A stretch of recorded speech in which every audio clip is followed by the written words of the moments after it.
पैठण हे भारताच्या महाराष्ट्र राज्यातील एक गाव आहे. छत्रपती संभाजीनगर हा जिल्हा व पैठण हे तालुक्याचे मुख्य ठिकाण आहे. पैठण हे छत्रपती संभाजीनगरपासून सुमारे 50 किलोमीटर अंतरावर वसले आहे. पैठण हे संत एकनाथ महाराजांची जन्मभूमी आहे.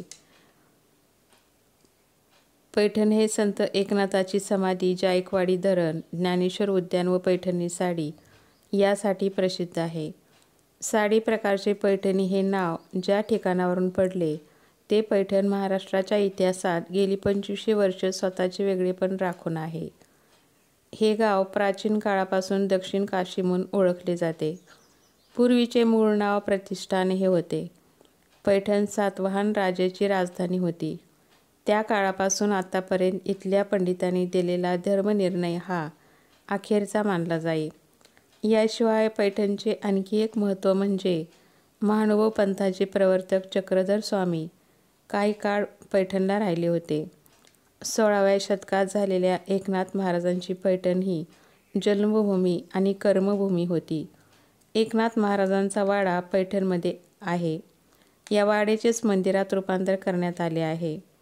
एकनाथ महाराजांची विठ्ठल भक्ती एवढी होती की साक्षात पांडुरंग श्रीखंड्याच्या रूपाने पाण्याच्या कावडी एकनाथाच्या घरी आणत असत अशी श्रद्धा आहे.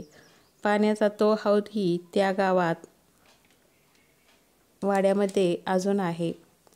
मंदिराच्या गाभाऱ्यामध्ये एकनाथाच्या पूजेतला बाळकृष्ण ठेवला आहे.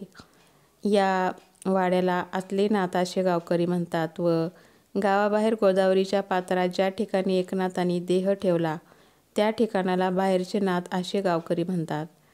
तेथे एकनाथाचे समाधी मंदिर बांधण्यात आले आहे. फाल्गुन वद्य षष्टीला नाथषष्ठी म्हणतात.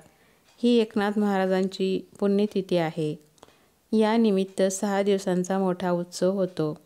अष्टमीला गोपाळकाला होऊन उत्सव संपतो. गोदावरीच्या काठावर नागघाट म्हणून एक ठिकाण आहे. संत ज्ञानेश्वरांनी रेड्याच्या मुखातून वेद वदवले ते याच ठिकाणी. येथे रेड्याची मोठी मूर्ती आहे. ब्रिटिशाच्या राजवटीत पैठण हे शहर हैदराबाद संस्थानाच्या अखत्यारीत होते. संत एकनाथ महाराजांचे समाधी मंदिर. एकनाथांची पैठण येथे 2 मंदिरे आहेत. एक त्यांचे देवघर, त्यास हल्ली गावातील नाथ मंदिर म्हणून ओळखण्यात येते. तसेच दुसरे मंदिर आहे ते संत एकनाथ महाराजांचे समाधीस्थान, जे की गोदावरी नदीच्या काठी वसले आहे. भव्य अशा कमानीतून आत गेल्यावर दोन्ही बाजूस निरनिराळ्या वस्तूंचे दुकाने आहेत. तेथेच भक्त निवासाची सोय करण्यात आली आहे. मंदिराचा आवर हा भव्य दिव्य असून तेथील दगडी तटबंदी ही अहिल्याबाई होळकर यांनी बांधल्याचे कळते. मंदिरात 4ही बाजूंनी दरवाजे असून महाद्वार हे पूर्वाभिमुख आहे. पश्चिमेस गोदावरी द्वार, उत्तरेस दत्तद्वार तर दक्षिणेस जनार्दन स्वामी द्वार आहे. महाद्वारातून प्रवेश केल्यावर डाव्या हातास आजान वृक्षाचे झाड असून ते शेवटची घटका मोजत आहे. एकनाथ महाराजांच्या समाधीमागे उद्धवाची समाधी आहे. हे उद्धव एकनाथ महाराजांच्या भावकीतील असून नाथांच्या लग्नाच्या वेळी पैठणास आले व नंतर नाथांचे शिष्य बनले. नाथ समाधीच्या उत्तरेस नाथ शिष्य गावोबा यांची समाधी असून हे गावोबा नाथांच्या अनेक प्रमुख शिष्यापैकी एक होत. गाभाऱ्यात प्रवेश करताच दोन्ही बाजूस 2 ओवऱ्या असून मोठी घंटा लावण्यात आली आहे. मंदिर मुख्यतः लाकडी असून गाभाऱ्यातील उंच लाकडी खांब लक्ष वेधून घेतात. तसेच लाकडाची नक्षीदार सिलिंग आकर्षक दिसते. मंदिरात समाधीच्या अगदी वर एकनाथ महाराजांचा एक जुना फोटो लावण्यात आला आहे. नाथ समाधीच्या समोरील बाजूस प्रवेशद्वारावर संत एकनाथाचे 11वे वंशज संस्थाधिपती श्री भानुदास महाराज गोसावी यांचा फोटो लावण्यात आला आहे. हे मंदिर एकनाथ महाराजांच्या वंशजांनी बांधलेले आहे. आत प्रवेश केल्यानंतर उजव्या हातास सिंदूर लावलेल्या दक्षिणमुखी मारुतीचे एक छोटेसे मंदिर आहे. पुढे गेल्यानंतर एकनाथ महाराजांच्या समाधीच्या आजूबाजूस काही पादुकायुक्त समाध्या आहेत. डावीकडे 3 तर उजवीकडे 2 समाध्या आहेत. समाधीकडे तोंड करून उभे राहिल्यास डाव्या हाताची पहिली समाधी ही नाथांचे मोठे नातू प्रल्हाद यांची असून त्याच्यानंतर लहान नातू राघोबा यांची समाधी आहे. त्यापुढील छोटी मंदिर सदृश समाधी ही एकनाथ महाराजांचे वडील हे सूर्यनारायण महाराज यांचे आहे. उजव्या बाजूस नाथ समाधीपेक्षा थोडी छोटी मंदिर सदृश समाधी ही एकनाथ महाराजांचे चिरंजीव हरिपंडित महाराज यांचे आहे. हरिपंडित यांनी सुरुवातीच्या काळात नाथांच्या सर्वसमावेशकतेचा विरोध केला व परिवारासह काशीस निघून गेले. नाथांच्या आज्ञेवरून पुन्हा ते सहपरिवार पैठणास आले. पुढे काही काळ व घटना यानंतर त्यांना नाथाचा अधिकार कळला. ते नाथांचे शिष्य बनले. नाथांनी जलसमाधी घेतल्यानंतर त्यांनीच नाथ समाधीस्थ पादुकांची स्थापना केली. उजवीकडील शेवटची समाधी ही नाथांचे दुसरे नातू मेघश्याम यांची आहे. मंदिर पहाटे 5 वाजता उघडते. पहाटे 5:30ला काकड आरती होते. त्यानंतर आरती होते. दुपारी नैवेद्य होतो. संध्याकाळी सूर्यास्तासमयी नाथ समाधीची पूजा करण्यात येते. यास स्थानिक लोक भागीरथी असे संबोधतात. रात्री शेजारती होऊन 10 वाजता मंदिर बंद होते.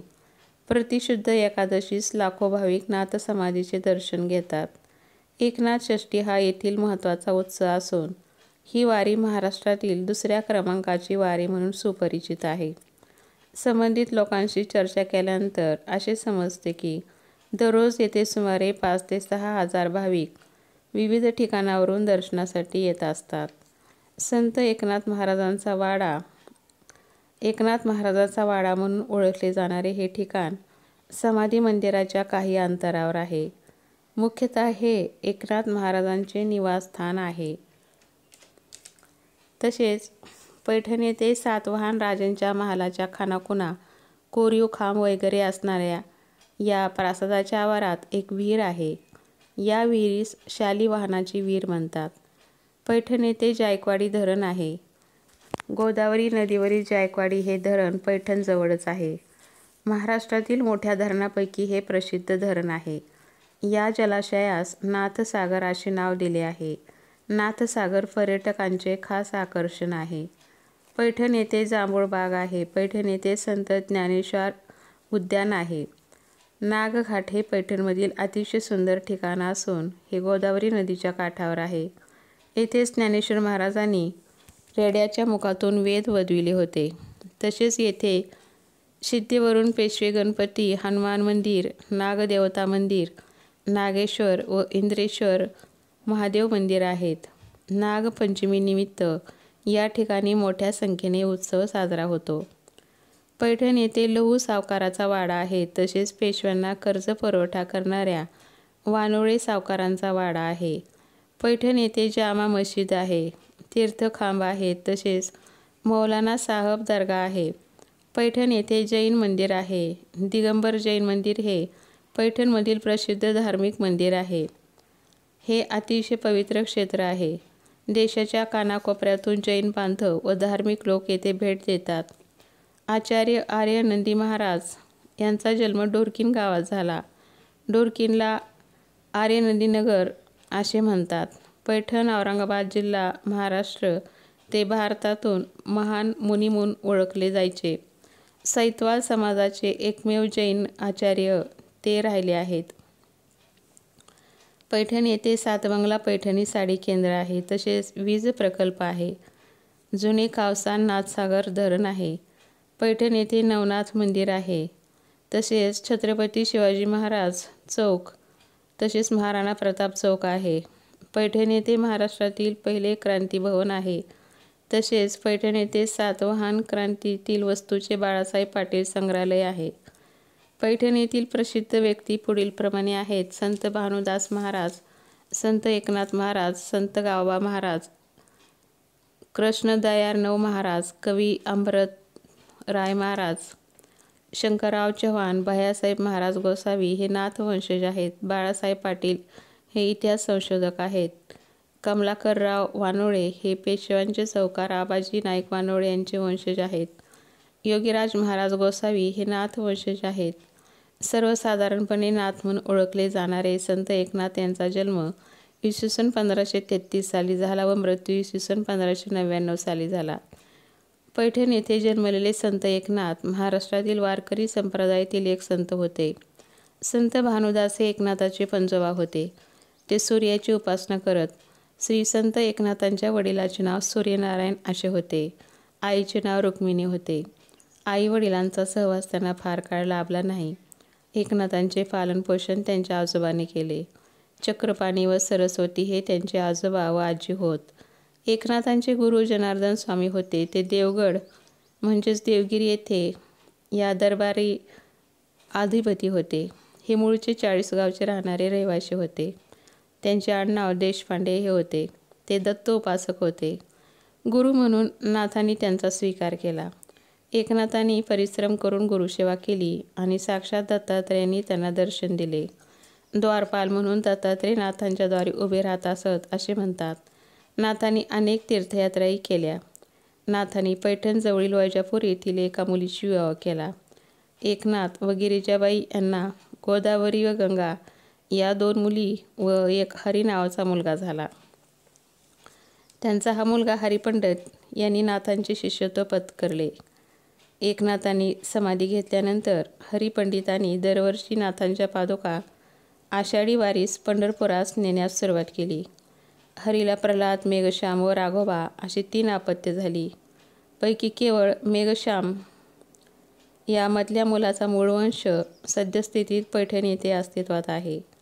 कवी मुक्तेश्वर हे नाथांचे मुलीकडून नातू होत. ज्ञानेश्वर संत ज्ञानेश्वराच्या नंतर सुमारे 250 वर्षांनी एकनाथांचा जन्म झाला. बये दारोगड असे म्हणत नाथांनी अभंगरचना, भारुड, जोगवा, गवळणी, गोंधळ यांच्या साहाय्याने जनजागृती केली. एकनाथ हे संतकवी, पंतकवी व तंतकवी होते. त्यांनी आपल्या साहित्याद्वारे जनतेचे मनोरंजन व प्रबोधन केले. ते एका जनार्दन म्हणून स्वतःचा उल्लेख करत. एका जनार्दन ही त्यांची नाममुद्रा आहे. एकनाथी भागवत हा त्यांचा लोकप्रिय ग्रंथ आहे. ही 11 स्कंदावरील टीका आहे. मुळात एकूण 1367 श्लोक आहेत, परंतु त्यावर भाष्य म्हणून 18,810 ओव्या संत एकनाथांनी लिहिल्या आहेत. व्यासांनी रचलेले मूळ भागवत 12 स्कंदाचे आहे. एकनाथांनी लिहिलेल्या भावार्थ रामायणाच्या सुमारे 40,000 ओव्या आहेत. तसेच रुक्मिणी स्वयंवर हेही काव्य त्यांनीच लिहिले आहे. दत्ताची आरती ही त्रिगुणात्मक त्रैमूर्ती दत्त हा जाणा ही एकनाथाचीच आहे. त्यांची आरती ही गणपतीसमोर गायच्या आरत्यापैकी एक आहे. संत एकनाथांनी ज्ञानेश्वरीची प्रत शुद्ध केली. एकनाथ हे महावैष्णव होते. दत्तभक्त होते. देवी भक्त पण होते. जातीभेद दूर करण्यासाठी त्याने आयुष्यभर प्रयत्न केले. एकनाथांनी क्रोधावर विजय मिळवला होता. एकदा एकनाथ गोदावरी नदीमध्ये स्नान करून बाहेर आले तेव्हा एक व्यक्ती नाथांना त्रास देण्याच्या हेतूने त्यांच्या अंगावर थुंकला. एकनाथ परत गोदावरीमध्ये स्नानास गेले. परत एकनाथ बाहेर आल्यानंतर परत तो व्यक्ती नाथाच्या अंगावर थुंकला. नाथ परत नदीमध्ये स्नानास गेले. असे 108 वेळा घडले. शेवटी त्या व्यक्तीस मनातून अपराधी वाटले व त्याने नाथाचे पाय धरले. तेव्हा नाथ त्यास म्हणाले, अरे, तुझ्यामुळे मला गोदावरीमध्ये 108 वेळा स्नान घडले. एकदा कडक ऊन रखरखत होते. अस्पृश्याचे मूल वाळवंटात रडत पडले होते. नाथांनी त्याला उचलून कडेवर घेतले. त्यांनी जातीभेद केला नाही. एकदा एकनाथ खांद्यावरून पाण्याची कावड घेऊन जात होते तेव्हा त्यांना एक गाढव तहानेने व्याकुळ झालेले व पडलेले दिसले. त्यांनी गाढवास आपल्या कावडीतील पाणी पाजले. एकनाथ यांच्या ठिकाणी दयाभाव होता. क्षमाशील वृत्ती होती. एकनाथाची गुरुपरंपरा नारायण, ब्रह्मदेव, अत्री ऋषी, दत्तात्रेय, जनार्दन स्वामी व एकनाथ महाराज अशी होती. एकनाथाची शिष्य परंपरा संत एकनाथांच्या शिष्य शाखा महाराष्ट्र आणि बाहेरही मोठ्या प्रमाणात पसरलेल्या आहे. त्यापैकी काही श्री नारायणगड बीड, श्री भगवानगड नगर, एका जनार्दनी न्यायपीठ अंजनगाव सुरजी, श्री अमरनाथ नाथ स्वामी मठ आळंदी, श्री तुकाविप्र महाराज पंढरपूर, श्री कृष्ण दयार्णव महाराज पैठण, भारतातील सर्व मठ श्री गोपाळनाथ महाराज त्रिपुटी सातारा. एकनाथाची वंश परंपरा. संत एकनाथाच्या वंशजाची अनेक घरे पैठण आणि बाहेरी आहेत. उपलब्ध माहितीनुसार नाथांच्या नंतर त्यांच्या वंशजांनी त्यांची वारकरी संप्रदायाची व दत्त संप्रदायाची धोरा नेटाने चालवली. कीर्तन व गायनाद्वारे त्यांनी त्या काळी छाप पाडल्याचे अनेक कागदपत्राद्वारे लक्षात येते. त्यांच्यातील पहिले रामचंद्र म्हणजेच भानुदास बाबा यांचा उल्लेख ग. खरे यांनी छत्रपती शिवाजी महाराजांच्या 11 गुरूपैकी एक असा केलेला आहे. काशीनाथ बुवा, भोसले बुवा यांचा खूप मोठा प्रभाव भोसले, शिंदे, होळकर, निंबाळकर, गायकवाड आदीवर असल्याचे दिसून येते. काशीनाथ बुवा यांचा उल्लेख गायक म्हणून येतो, तर रामचंद्र बाबा यांचा उल्लेख कीर्तनकार व गायक म्हणून येतो. सद्य परिस्थितीत योगीराज महाराज गोसावी पैठणकर यांचे नाव नाथांचे 14वे वंशज म्हणून संप्रदायात अग्रक्रमाने घेतले जाते. एकनाथांचे कार्य व लेखन. एकनाथांनी एकनाथी भागवत म्हणजेच भागवत पुराणातील 11व्या स्कंदावर ओवीबद्ध मराठी टीका लिहिली आहे. भावार्थ रामायण याच्या 40,000 ओव्या लिहिलेल्या आहेत. याची हिंदीसह अनेक भाषांत भाषांतरे झाली आहेत. एकनाथांनी एकनाथी अभंगगाथा लिहिली आहे. चिरंजीवपद, रुक्मिणी स्वयंवर लिहिले, शुकाष्टक टीका, स्वात्मबोध, आनंदलहरी, हस्तमालक टीका, चतुश्लोकी भागवत, मुद्राविलास, लघुगीता, अनुभवानंद, ब्रीदावळी, संत एकनाथ महाराज कृत हरिपाठ, एकूण 25 अभंग, समाजाच्या जागृतीसाठी अभंग, गवळणी व भारुडे यांची रचना एकनाथांनी केली. ज्ञानेश्वरीच्या उपलब्ध प्रतीचे शुद्धीकरण. ज्ञानेश्वरी लिहिल्यानंतर सुमारे 250 वर्षांनी त्यांनी इसवी सन 1506 मध्ये ज्ञानेश्वरीच्या शुद्धीकरणाचे काम पूर्ण केले. संत ज्ञानेश्वराच्या आळंदीतील समाधीस्थळाचा शोध घेतला व ज्ञानेश्वराच्या समाधीचा जीर्णोद्धार केला. तसेच त्यांचा मूळ गाभारा बांधून काढला. ज्ञानेश्वर महाराजांच्या मंदिरात नित्यपूजेची व्यवस्था केली. आळंदीची समाधी सोहळ्याची कार्तिक यात्रा पुन्हा संत एकनाथांनी सुरू केली. फाल्गुन वद्य षष्टी शके 1521 म्हणजेच 25 फेब्रुवारी इसवी सन 1599 या दिवशी संत एकनाथांनी देह ठेवला. फाल्गुन वद्य षष्टी हा दिवस एकनाथ षष्ठी म्हणून ओळखला जातो. ही माहिती जर तुम्हाला आवडली असेल तर लाईक करा, शेअर करा आणि माझ्या चॅनलला सबस्क्राईब करा. धन्यवाद.